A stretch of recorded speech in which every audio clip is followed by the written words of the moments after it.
അജപാലകൻ. ഇന്ന് മെയ് മാസം 14 വ്യാഴാഴ്ച. വിശുദ്ധ കുർബാനയുടെ വായന മർക്കോസിൻ്റെ സുവിശേഷം 16 അധ്യായം 9 മുതൽ. ആഴ്ചയിൽ 1-ാം ദിവസം രാവിലെ ഉയർത്തെഴുന്നേറ്റതിന് ശേഷം യേശു ആദ്യം മഗ്ദലന മറിയത്തിന് പ്രത്യക്ഷപ്പെട്ടു. ഇവളിൽ നിന്നാണ് അവൻ 7 പിശാചുകളെ പുറത്താക്കിയത്. അവൾ ചെന്ന് അവനോടുകൂടെ ഉണ്ടായിരുന്നവരെ വിവരം അറിയിച്ചു. അവർ ദുഃഖത്തിൽ ആണ്ട് വിലപിച്ചിരിക്കുകയായിരുന്നു. അവൻ തിരിച്ച് ജീവിച്ചിരിക്കുന്നു എന്നും അവൾക്ക് കാണപ്പെട്ടു എന്നും കേട്ടപ്പോൾ അവർ വിശ്വസിച്ചില്ല. ഇതിനുശേഷം അവർ 2 പേർ ഗ്രാമത്തിലേക്ക് നടന്നു പോകുമ്പോൾ അവൻ വേറൊരു രൂപത്തിൽ അവർക്ക് പ്രത്യക്ഷപ്പെട്ടു. അവർ പോയി ബാക്കിയുള്ളവരെ വിവരം അറിയിച്ചു. അവരെയും അവർ വിശ്വസിച്ചില്ല. പിന്നീട് അവർ 11 പേർ ഭക്ഷണത്തിൽ ഇരിക്കുമ്പോൾ അവൻ അവർക്ക് പ്രത്യക്ഷപ്പെട്ടു. ഉയർപ്പിക്കപ്പെട്ടതിന് ശേഷം തന്നെ കണ്ടവരെ വിശ്വസിക്കാത്ത നിമിത്തം അവരുടെ വിശ്വാസരാഹിത്യത്തെയും ഹൃദയകാഠിന്യത്തെയും അവൻ കുറ്റപ്പെടുത്തി. അവൻ അവരോട് പറഞ്ഞു, നിങ്ങൾ ലോകമെങ്ങും പോയി എല്ലാ സൃഷ്ടികളോടും സുവിശേഷം പ്രസംഗിക്കുവിൻ. വിശ്വസിച്ച് സ്നാനം സ്വീകരിക്കുന്നവൻ രക്ഷിക്കപ്പെടും, വിശ്വസിക്കാത്തവൻ ശിക്ഷിക്കപ്പെടും. വിശ്വസിക്കുന്നവരുടെ കൂടെ ഈ അടയാളങ്ങളുണ്ടായിരിക്കും. അവർ എൻ്റെ നാമത്തിൽ പിശാചുകളെ ബഹിഷ്കരിക്കും, പുതിയ ഭാഷ സംസാരിക്കും, അവർ സർപ്പങ്ങളെ കയ്യിലെടുക്കും, മാരകമായി എന്തു കുടിച്ചാലും അത് അവരെ ഉപദ്രവിക്കുകയില്ല. അവർ രോഗികളുടെ മേൽ കൈകൾ വയ്ക്കും, അവർ സുഖം പ്രാപിക്കുകയും ചെയ്യും. കർത്താവായ യേശു അവരോട് സംസാരിച്ചതിന് ശേഷം സ്വർഗത്തിലേക്ക് സംവഹിക്കപ്പെട്ടു. അവൻ ദൈവത്തിൻ്റെ വലത്തുഭാഗത്ത് ഉപവിഷ്ടനായി. അവർ എല്ലായിടത്തും പോയി പ്രസംഗിച്ചു.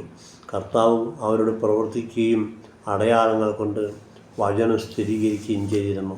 നമ്മുടെ കർത്താവായ മിശിഹായ്ക്ക് സ്തുതി. സ്നേഹം നിറഞ്ഞവരെ, ഇന്നത്തെ സുവിശേഷത്തിൻ്റെ പ്രത്യേകത ഇന്ന് സ്വർഗാരോഹണ തിരുനാളാണ്.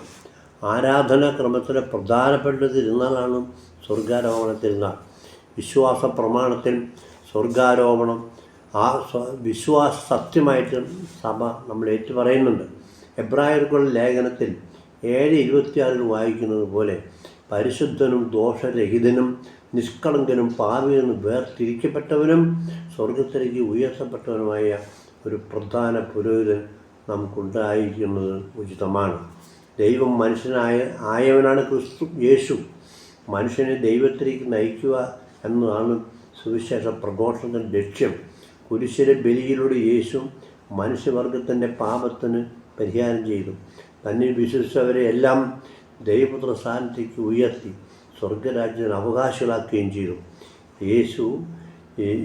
യേശുവിൻ്റെ സ്വർഗത്തിലെ ദൗത്യങ്ങൾ സ്വർഗാരോഹണത്തിലൂടെ പൂർണ്ണമായി. തിരുസഭയിലൂടെയും തിരുവചനങ്ങളിലൂടെയും വിശുദ്ധ കുർബാനയിലൂടെയും ലോകാവസാനം വരെ യേശുവിൻ്റെ സാന്നിധ്യം നമ്മൾ അനുഭവിക്കുന്നു. ലോകാവസാനം വരെ പരിശുദ്ധാത്മാവിലൂടെ ദൈവം തിരുസഭയെ നയിക്കുകയും നിയന്ത്രിക്കുകയും ചെയ്യുന്നു. പ്രസംഗിക്കപ്പെടുന്ന തിരുവചനം യേശുവിൻ്റെ അനുയായികൾക്ക് രൂപം കൊടുക്കുന്നു. ഈ അനുയായികളാണ് തിരുസഭ. തിരുസഭ അനുയായികൾ ഔദാശികമായി വിശുദ്ധ കുർബാനയിലെ യേശുവിൻ്റെ സാന്നിധ്യത്തിൽ ഒന്നിച്ചുകൂടി ദൈവത്തെ സത്യത്തിലും ആത്മാവിലും പിതാവായ ദൈവത്തെ ആരാധിക്കുന്നു. ഓരോ ക്രൈസ്തവനും വിശുദ്ധമായ ജീവിതത്തിലൂടെ പ്രേക്ഷിതനായി മാറുന്നു. വിധിക്കുവാനുള്ള അധികാരം മനുഷ്യപുത്രനായ യേശുവിന് പിതാവായ ദൈവം നൽകിയിരിക്കുന്നു. യേശുവിൻ്റെ 2ാമത്തെ വരവിനും അന്ത്യവിധിക്കുമായി സഭ എന്നും കാത്തു പ്രതീക്ഷിച്ചിരിക്കും.